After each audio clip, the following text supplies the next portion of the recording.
and welcome to What Not Another One, another episode of this very inconsistent podcast, which we have, which has struggled to keep to a schedule, but who cares? We're having fun. We're back now. We're back. We're on back. schedule. This week, back to probably the easiest topic outside of Trump, Tory sleaze. The whole title of the podcast, What Not Another One, could just be all about goings on in the Tory party. It's, every week something new. And this week it's our esteemed friend Nadim Zawahi, the man who masterminded the greatest rollout of the vaccine in the world. Not too sure he was really involved with it, even though he can claim so, but yeah, he's been found. He didn't pay his taxes. Yeah, it comes back to his shares in YouGov that he sold. So he was part of the guys that set up YouGov, obviously quite a big, prominent figure in the political world in the UK. Sold his shares, but apparently his shares were held in offshore companies, so he didn't pay any tax on those.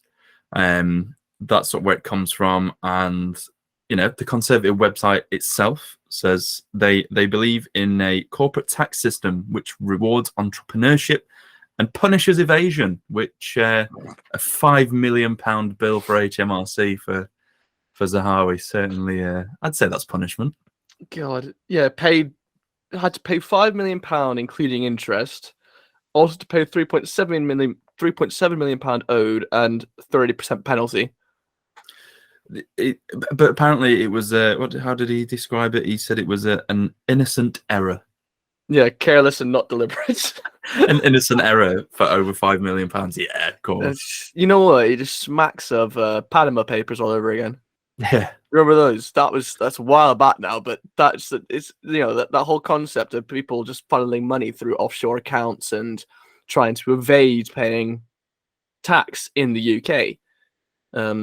And it's not the first time we've seen it, because we've had the same problems with Rishi Sunak and his wife's non-dom status and stuff like that. That was also financial in terms of not paying taxes, supposedly, at least in the UK.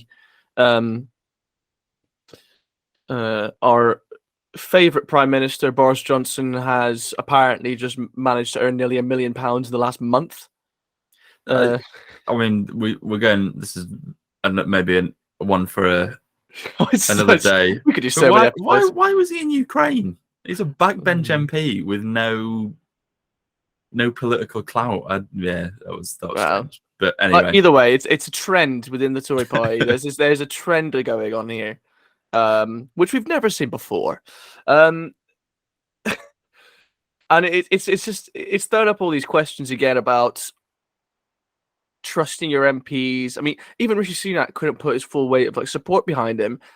And normally, when a prime minister cannot support a member of cabinet, a member of parliament, then they usually sack them. Okay, before this episode continues, it is worth pointing out that at the time of recording, Nadim Zawahi was still in a job. As of editing, he has now been sacked. But what the episode holds is still true, so please enjoy. The past few years, obviously, has been chaos for the Conservatives anyway.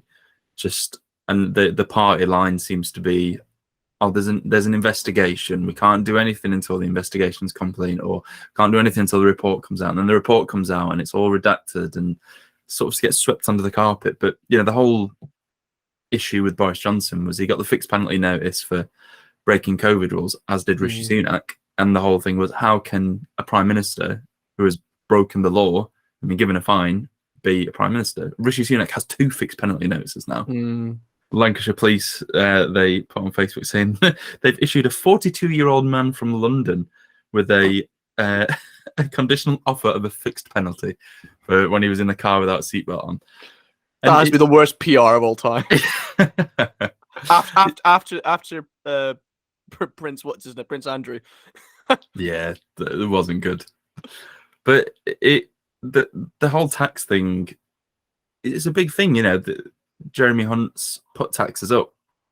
Says it's going to be hard. People need to pay their taxes, and it's been this case for politicians from as far back as it is. It's one rule for one and one rule for everyone else, isn't it? So, which leads to that whole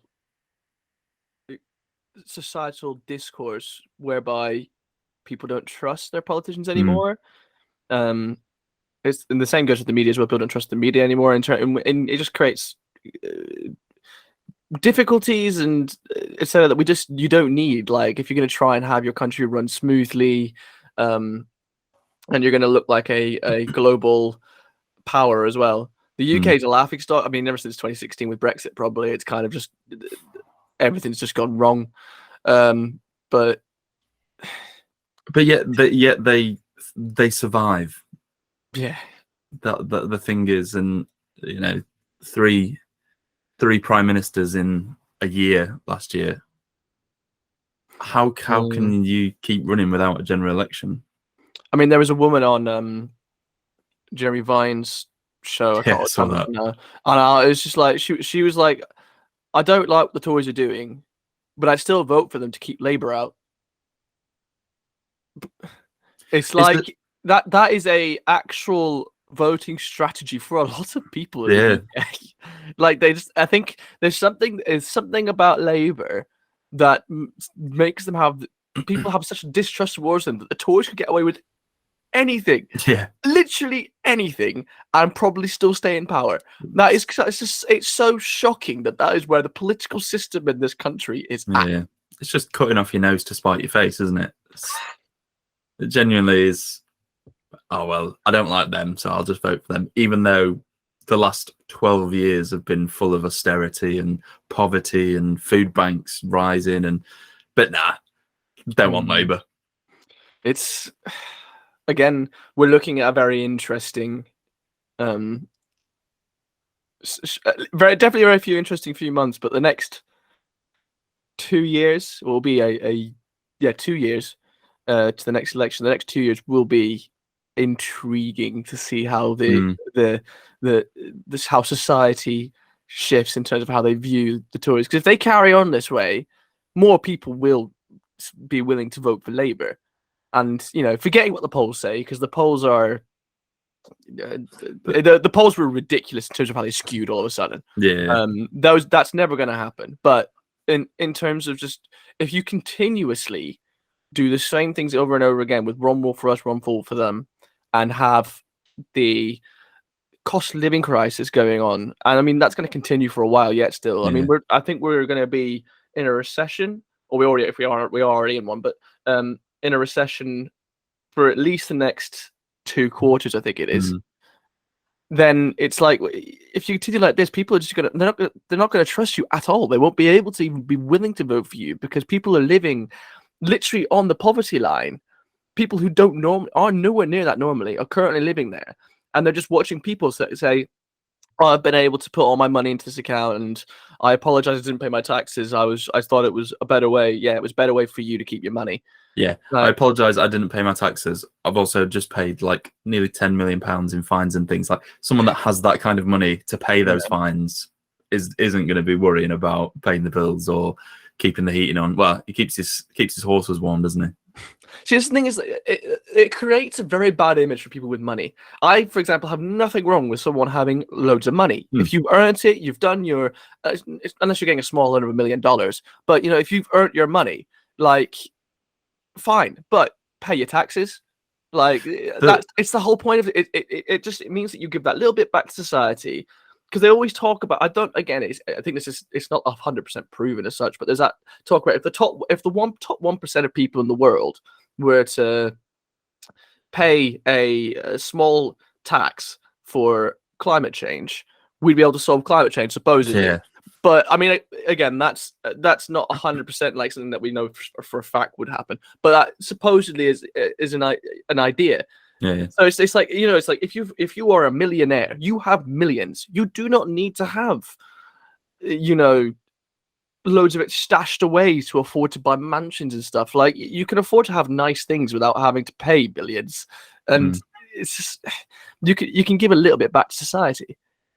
You're sounding very Karl Marx there, very Marx and Engels of you. I will make this clear as well that I am actually not very socialist. This is more just as a point of order, because it's actually ridiculous that someone's got away with millions there.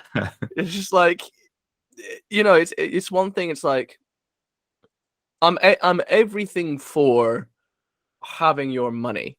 Just don't evade tax. Like, what's the point? Like, why do you have to get into a position of power and abuse it? I don't see how Nadim Zawahi can keep his job. There's the whole thing about the text messages with David Cameron as well, talking about Greensill, which obviously David Cameron got into hot water for at the time as well, saying, "Oh, I should have gone through proper channels rather than WhatsApp." But for Nadim Zawahi to say, "Oh no, we never spoke about it," and then, "Oh no, we did, but then the WhatsApp messages got deleted because I got a new phone," or something stupid like that. It's just digging the hole deeper, but Yeah. Somehow there's still a ladder to get out of it at the minute. And I mean, it's, again, we go back to Tory sleaze, as it were. We've had Dominic Raab as well. I was saying before to you, before we started recording, the Dominic Raab being done for bullying. You're going all the way back to the very first episode of that with Gavin Williamson. Dominic Raab has got, what is it, 24 civil servants are involved in formal complaints against him, according to The Guardian. And I've confirmed that Raab is facing 8 formal complaints, with sources saying that all but 2 involve multiple accusers. Yeah. Rishi Sunak, when he's in the Commons at the minute, it's like the meme of the dog with the house on fire, just saying, "This is fine. This is fine." Everything is on fire around him, and he's sat there going, "This is fine." I said it in the last episode when we were talking about what we think is going to happen this year. I don't think he lasts a year. It's January now, and there's so much stuff going on. I can't see him lasting a year. And I guess the question is, if we were to have a 4th prime minister in the space of a year, potentially, is there election called or not? Because at that point, it's a bit ridiculous. I think you have to, but it's a bit of a. It would be a Hail Mary pass to call one, because with everything that's been going on, I think they're going to try and cling on. And his approval ratings have gone lower have dropped to the same level that Liz Truss's were at, but even quicker. Yeah, like that is how, and not all of that is to do with him. Some of it obviously is with the seatbelt shenanigans and whatever, but also because his party is just horrific. it's just England, They cannot maintain a sense of dignity for a single second. It's and it's concerning for the future of British politics. And I mean, this is a trend for the last 12 years, but this is the trend that we're talking about with Zahawi has gone on for much longer. I mean, the same thing happened to Labour in the early part of the century. You had the Telegraph with the MP's expenses, like that as well set a precedent, obviously, that there was cross-party evasion going on financially, people not paying their taxes, people making claims on second homes because the rules are so broken, as it were. I mean, there's Jared O'Mara, who was the Labour MP for Sheffield Hallam. He's in court in Leeds on, I think, 7 fraud charges of various allegations of fraud based on claiming fraudulent expenses. So it's not a wholly blue endeavour. It's certainly cross party, and I think there's lots of things that are going under the radar, or I think Nadim Zahawi's symptomatic of a bigger system. Really, it's a bigger system that accepts it. It's a problem because, and the thing is, the answer that always comes up with MP's expenses is, we shall appoint and have inquiries, and people will look into it.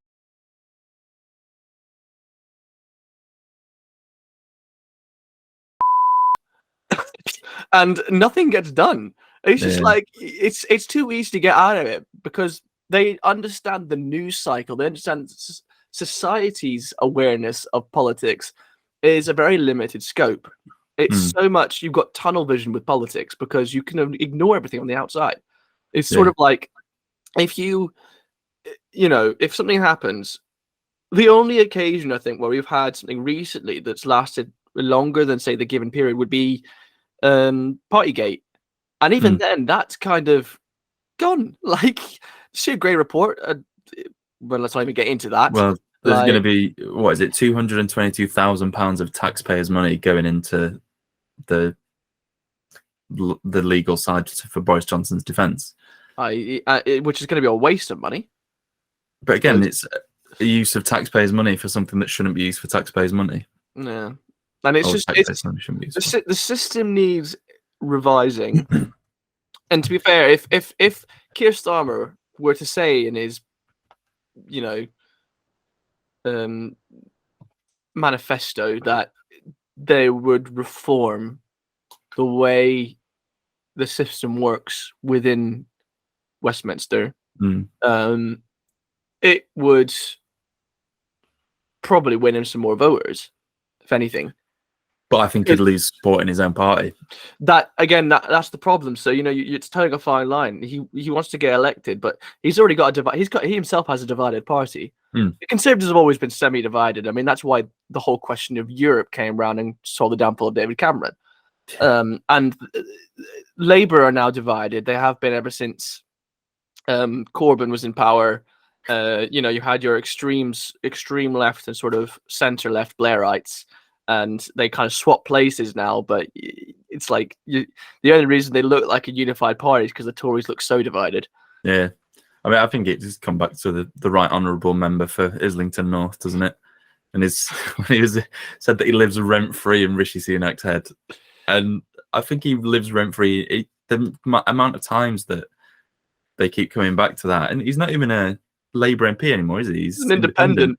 So, it baffles me. He's it'll be intriguing to see where these parties go, because it may not be an outright majority, but I wouldn't be surprised if the Lib Dems were to say, you know what, we may be willing to do a coalition with Labour if it was to be tight. How many MPs have they got? 6? They've got more than that at the moment. They got decimated, didn't they? After hang on. When I'm going to look at this up now. And I know it's been bad for them, but after Nick left. Oh, forget it. The 11 seats. Yeah, no, they're a done out party. The SNP are bigger, I'm pretty sure. Yeah. If the SNP are a bit but the SNP won't do a deal with Labour won't do a deal with SNP because of Scottish independence. It's all just a bit of, and politics always is, really, isn't it? It's just all the people that are the normal Joe public just sort of have to sit there and get on with it, and then general election comes around, absolute lottery. Well, see what happens. It's a two-party system, or has become one. So, I mean, the US is renowned as a two-party system. And in a way, they make it work, but I also think it's become so complicated there that it doesn't work at all. Now, the UK has done well for a while to have at least 3 parties, because the Lib Dems used to be much bigger. But ever since they had their inauguration in government with the Tories in 2010 to 2015, they tanked. Yeah. They absolutely tanked. I mean, for example, their policy, we will not increase tuition fees. We will make sure the Tories don't do that, and then proceeded to increase tuition fees. Yeah, that lost them a lot of voters. The first year of going to uni with the raised tuition fees. Oh. Yeah, everyone was very angry. And Clegg ended up with egg on his face, didn't he? Sorry, terrible pun, I know. Because that was their sort of big, look at us, we're finally in the top seat, and then threw it all away. It's like I find it funny as well because, but that is like that was the downfall of well, many a Lib Dem leader from then on, but also it's the downfall, I think, of the political system in the UK, because I would always say, and I'd argue via history, that the UK political system is probably the best in the world in terms of its structure and how it works, but it has started to show serious signs of failing because of all these issues that we've discussed today and have been happening for decades, because of all the division within parties. Parties no longer have normal support. It's very personality politics and everything like that. And why Boris Johnson did well. And other parties, there's only two parties within Parliament, really. Like the Lib Dems, SNP are never going to get anything because they're only representing Scotland. And I mean, their one job in Westminster really is just to say that the government, mainly the Tories, are useless and that they want another independence referendum. Plaid Cymru don't have enough seats. The Greens only have one seat. There are more independents than there are Lib Dems. Yeah, which is a shocking state of affairs, really. And it's just like, and also that, like, you know, we talk about leaders. Like, obviously, we've gone through multiple prime ministers under this Tory government, but the Lib Dems have gone through 4 leaders now, because they had Farron, they had so they had Clegg. They had was it not Farron? It was I can't remember. Oh, I forgot her name now. They had a woman. I forgot her name now. And she lost her seat in 2019. They had Farron. He didn't do well either. And they've currently got God, I forgot his name now. This is horrendous. Yeah. So they've had 4 leaders. Trying to think now. Labour had Corbyn for ages, and obviously, 2017 was a weird election, to be honest, but 2019 kind of saw, even that was surprising, but I think it was always given that he's going to have to go at some point if Labour were to be taken seriously.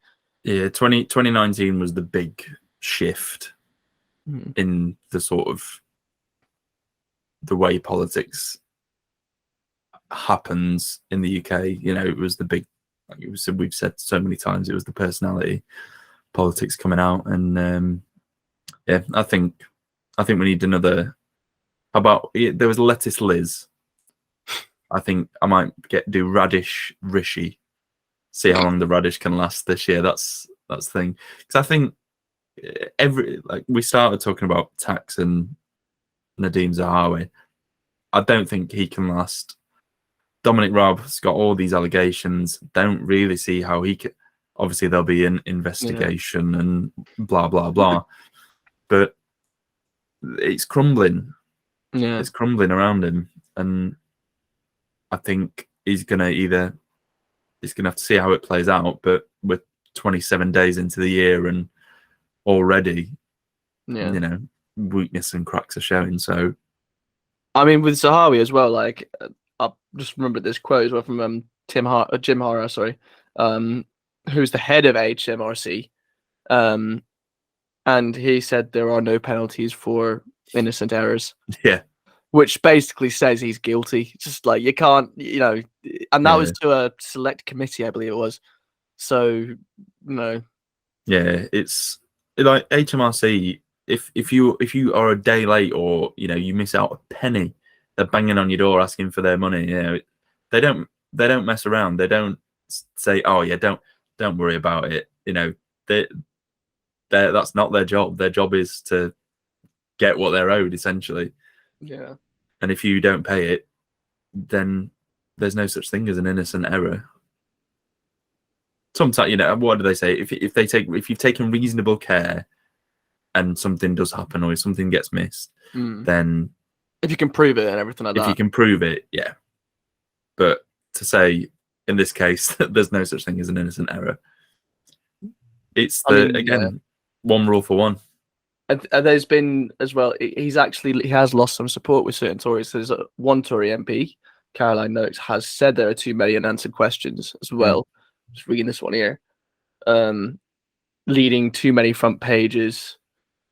It's just, I mean, that might be jealousy, but you know,